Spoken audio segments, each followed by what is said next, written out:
18 जुलै पासून पावसाची परिस्थिती कशी राहील या संदर्भात बोलूयात। आणि सगळ्यात महत्त्वाचं म्हणजे हिंगोली, नांदेड, परभणी ते लातूर, सोलापूर, मराठवाड्यातील एकंदरीत सर्व जिल्ह्यांना जी प्रतीक्षा आहे, जी ओढ लागली आहे, ती आज 17 जुलैला रात्री काही ठिकाणची पूर्ण होताना दिसते। तो भाग म्हणजे परतूर वगैरे परिसर। पण परभणी जिल्हा, बीड जिल्हा आणि बीड जिल्ह्यातलेही व्हिडिओ आलेत, पाटोदा, कडाष्टी, इकडे शिरूर वगैरे कासारचे। पण त्याचबरोबर असे अनेक भाग आहेत जे म्हणजे हिंगोलीचा आतुरतेने वाट पाहत असलेला वाशिमचा पुसद, डिग्रज, धर्माबाद, नांदेड ते लातूर, मराठवाड्यातला एकंदरीत उद्या जर 18 जुलैच्या मध्यरात्रीपर्यंत या भागांना पाऊस नाही झाला तर मी सुद्धा समजून जाईन दुष्काळ आहे म्हणून। कारण की एक दिवस मागे पुढे होत आहे। या प्रणालीनुसार 17ला आपण या भागांमध्ये पावसाची व्याप्ती बरी राहील असं सांगितले, पण आता रात्र कशी जाते अजूनही पाहणार आहोत। रात्री होईला 12 वाजतील, पण उद्याच्या 18 जुलैला भागाला घ्यायलाच पाहिजे असं सिम्पटम्स या भागांमध्ये उद्या आपल्याला पाहायला मिळतात। 18 जुलैला रात्री बेरात्री कोणत्याही क्षणी उद्याच्या संध्याकाळपर्यंत हा भाग होईल अशी शक्यता आहे। अमरावती ते नागपूर, चंद्रपूर ह्या जिल्ह्यांच्या वातावरणामध्ये मोठी वाढ ही उद्या सुद्धा पाहायला मिळते। पण कमीत कमी या भागांना 18, 19, 20 हे 3 दिवस संपूर्ण जिल्हा कव्हर करायला लागू शकतात। सध्याच्या वातावरणामध्ये गरमीची लेवल आणि वाऱ्याचा जो जोर आहे त्यामुळे या टायमिंग मध्ये बदल होताना दिसतोय। त्याचबरोबर याचप्रमाणे बुलढाणा जिल्ह्यामध्ये मेहकर जे भाग आहेत, चिखली परिसर आहे, तुरळक ठिकाणी कुठे मध्ये पाऊस झालाय। उद्या इथेही अपेक्षापेक्षा समाधानकारक बदल जो आहे तो पाहायला मिळतोय। रिसोड तालुक्याला देखील मध्यरात्रीपर्यंत 18 जुलैचा हा बदल पाहायला मिळतोय। वारे नैऋत्येकडनं ईशान्येकडे म्हणजेच जालन्याकडे, मेहकरकडे अशा त्रिप्या रेषेमध्ये, बीडकडनं डायरेक्टली जालन्याकडे अशा दक्षिण उत्तर टाईपमध्ये हे वारे वाहणार आहेत आणि या वाऱ्यामुळेच हा पाऊस अपेक्षा धरू शकतो। भोकरदन, जाफराबादच्या तुरळक भागांमध्ये म्हणजे राजूर पट्ट्यामध्ये 15 जुलैला पाणी झालाय। त्यानंतर 16 जुलैला पाणी कमी राहिलं काही ठिकाणी। आज 17 जुलैला तुरळक ठिकाणी पडलाय। पण या भागांचा जोर उद्या 18 जुलैपासून वाढेल अशी अपेक्षा करूयात आणि त्या पद्धतीने वातावरण उद्याचं बनणार आहे। अचलपूर, अकोला, अमरावतीच्या काही भागांना उद्या 18 जुलैला पाऊस थोडा समाधानकारक पेक्षाही बरा पडण्याची शक्यता आहे। गरमीची लेवल आणि वाऱ्याने जर थोडी साथ दिली तर अकोला बऱ्यापैकी कव्हर होऊन जाईल। परभणी मात्र उद्या चिंतामुक्त होईल। नांदेड पट्टा देखील उद्या चिंतेच्या बाहेर पडेल। अहिल्यानगरची सुद्धा दक्षिणेकडील भाग थोडे चिंतामुक्त होतील अशी पद्धत 18 जुलै पासून सक्रिय होते। सोलापूर, माढा परिसर, पंढरपूर एरिया अशा अनेक भागाबरोबरच दक्षिण सोलापूर, कोल्हापूर, पुणे परिसराला उद्यापासून हजेरी लागते।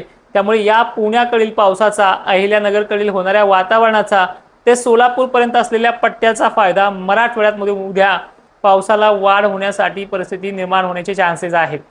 याचबरोबर हा पाऊस विदर्भाच्या दिशेने म्हणजे जो परभणीपर्यंत ते हिंगोलीपर्यंत मजल मारली असा सांगण्याचा आपण प्रयत्न करतोय 18 तारखेला, तीच मजल हा पाऊस अमरावती, नागपूरकडे देखील खेचून घालू शकतो अशी प्रणाली विकसित होताना दिसते। नाशिक क्षेत्राच्या बाबतीत बोलायचं झालं तर नाशिकमध्ये ढग दाटून येतात आणि एखाद्याच ठिकाणी धुवाधार पावसाची नोंद आहे। पण नाशिक सारख्या शहराला किंवा खान्देश सारख्या विभागाच्या मेन अटी आणि नियमावली जर पाहिली वातावरणाची तर इथे वाऱ्याचा प्रभाव जो आहे तो खूप प्रचंड आहे। वाऱ्यामुळे ढग बनतात सुद्धा, पण त्या ढगांना थांबून देण्याचे जे काही काम आहे ते वारे करत नाहीत। वाऱ्याचा प्रचंड वेग धुळे, नंदुरबार, शहादा, जळगाव जिल्ह्यांना पाहायला मिळतोय आणि ह्या वाऱ्यामुळे ह्या भागामध्ये तुरळकच ठिकाणी पाऊस होतोय। मग ह्या भागांची अपेक्षा किंवा ह्या भागांना कमीत कमी कोणत्या तारखेपर्यंत वाट बघावी लागणार आहे ते देखील आपण बघूयात।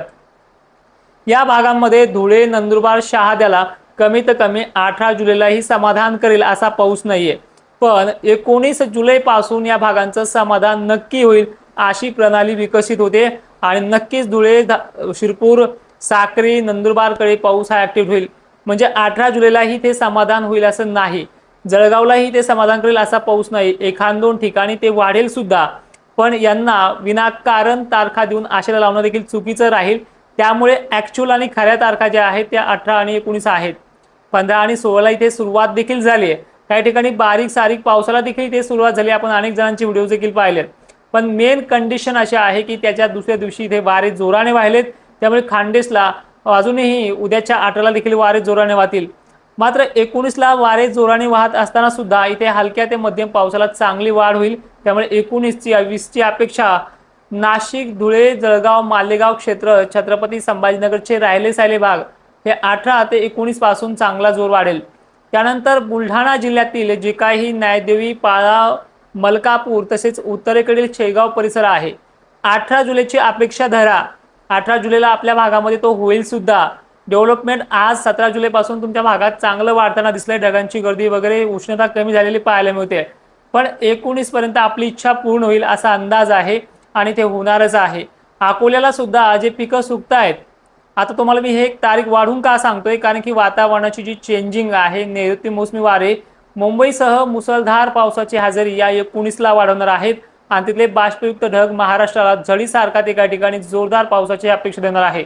म्हणजे 18 आणि 19 तारखेदरम्यान महाराष्ट्र चांगल्या पद्धतीने व्यापून निघेल अशी शक्यता आहे। आणि त्याचबरोबर 18 तारखेचं वातावरण पुन्हा जाता जाता सांगेल की कुठल्या भागाला सर्वाधिक जास्त जोर असेल। तो जोर म्हणजे परभणी, नांदेड, हिंगोली, त्याचबरोबर इकडे पाहायला गेलं तर वाशिम जिल्हा, रिसोड, सिंदखेड राजा ते जालना परिसर, परभणी, लातूरचा उत्तरेकडील भाग ते सोलापूर, अहिल्यानगर, छत्रपती संभाजीनगरचा दक्षिणेकडील भागांना अपेक्षापेक्षाही चांगला पाऊस असणार आहे। तर मित्रांनो, व्हिडिओमध्ये एवढंच। जाता जाता एवढं सांगेल की आता प्रत्येक तारखेला पावसाची व्याप्ती ही वाढत जाईल आणि प्रत्येक पावसामध्ये हा जोर देखील वाढत जाणार आहे। त्यामुळे उद्यापासूनचा जो काही बदल असेल तो आजच्या पेक्षा तुलनेने चांगला असेल आणि ही प्रणाली दिवसेंदिवस वाढत जाणार आहे। 20-21 तारखेपर्यंत शासकीय यंत्रणेच्या अंदाजापर्यंत हा पाऊस महाराष्ट्र व्यापेल अशी शक्यता आहे आणि अनेक ठिकाणी ह्या पावसाच्या सरी देखील चांगल्या पडणार आहे। दुसरी महत्त्वाची गोष्ट, पुढील तारखा म्हणजे 20 जुलैपासून काय परिस्थिती उद्भवणार आहे। खरं तर हा पाऊस जो आहे तो 18 पर्यंत विदर्भाला कमी घेतोय, पण 19 पासून जास्त घेत असलेला पाऊस 20 जुलैला अकोला, अमरावती सुद्धा आणखीन वाढ देईल। म्हणजे 19, 20 ते 21 दरम्यान अकोला, अमरावतीसह अनेक भागांना हजेरी लावेल। त्याचबरोबर चंद्रपूर सारख्या पूर्व विदर्भाच्या जिल्ह्याला, नागपूर, चंद्रपूर, गोंदिया ते यवतमाळ जिल्ह्याला 19, 18ला सुद्धा आहे उद्याच्या तारखेला, पण 19 पासून याची व्याप्ती जास्त वाढणार आहे। लातूर शहराचा निलंगा, उमरगा जो काही पट्टा आहे, देलगूर वगैरे, बसव कल्याण साइड यांना सुद्धा 20-21ला जास्त पाणी आहे। 18 तारखेला या भागामध्ये मध्यम ते हलका होईल। त्याचबरोबर देलगूर ह्या सगळ्या भागांना परिस्थिती चांगली सुधारणार आहे। नाशिक क्षेत्रामध्ये आपण मागच्या वेळी पण सांगितलं, जी आवक वाढण्याची क्षमता आहे जायकवाडी धरणामध्ये, त्या आवकसाठी नाशिक क्षेत्राला अजूनही 6 दिवसाचा कालावधी बाकी आहे।